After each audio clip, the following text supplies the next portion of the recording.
बोलो दुर्गा मैया की। बाबा माई के नवरात्रि के बेला आई गई भैया, माई के चर्चा घर घर गली गली होत बा।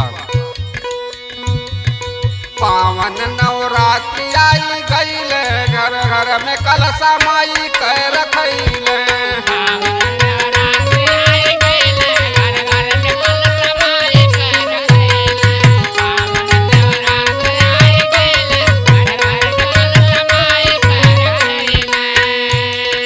पावन नवरात्रि आई गईले, घर घर में कलशा माई के रखैले।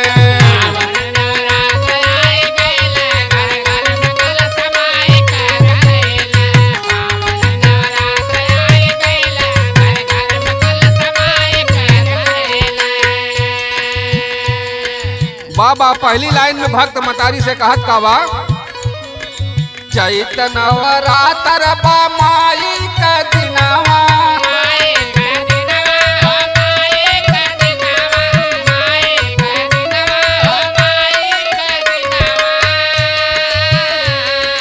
पूरा करैल माई सब कर सपनावा।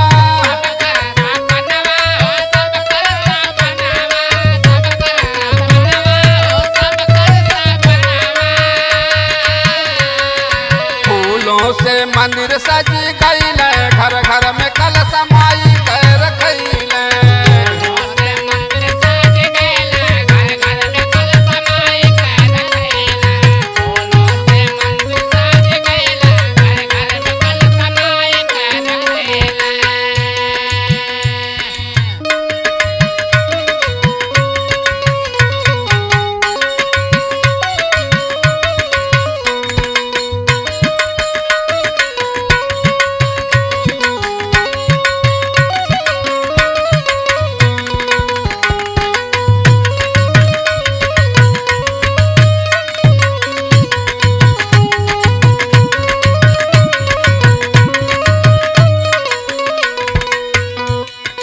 माई का महिमा बायग माया पार हो,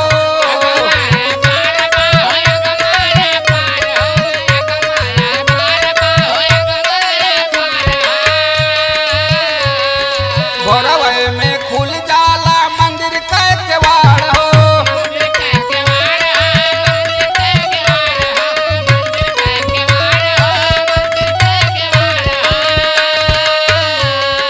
धूप दीप ले भक्ता अइले, घर घर में कलशा माई के रखैले।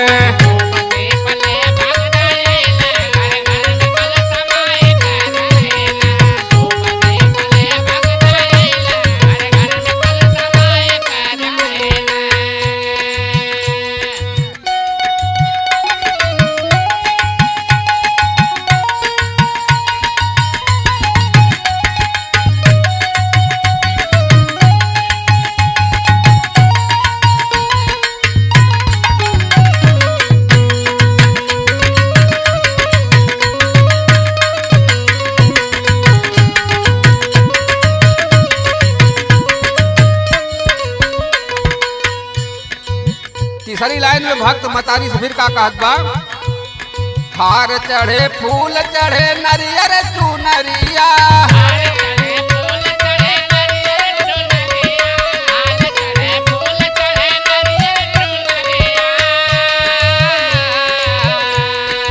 सोहल शेर वाली माई के सवरिया।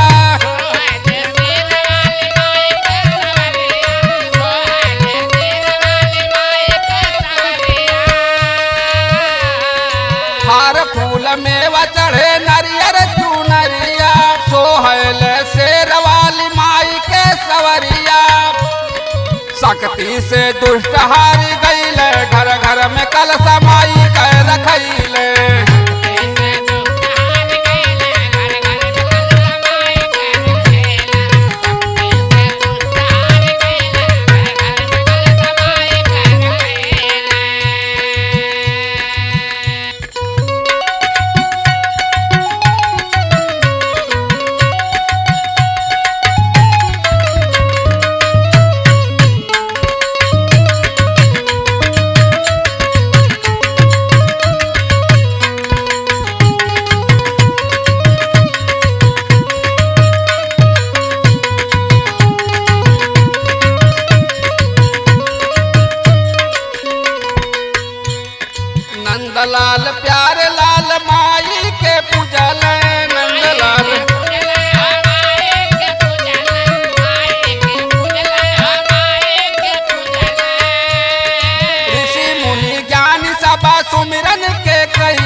सुमिरन से दुख भागी गईले, घर घर में कल समाई कर रखैले।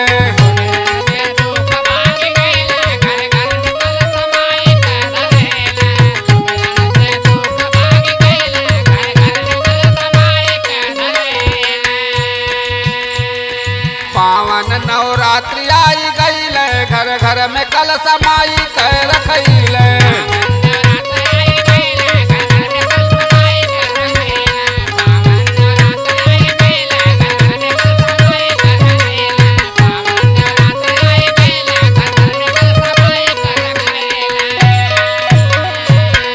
बोलो बोलो शेरा वाली मैया की।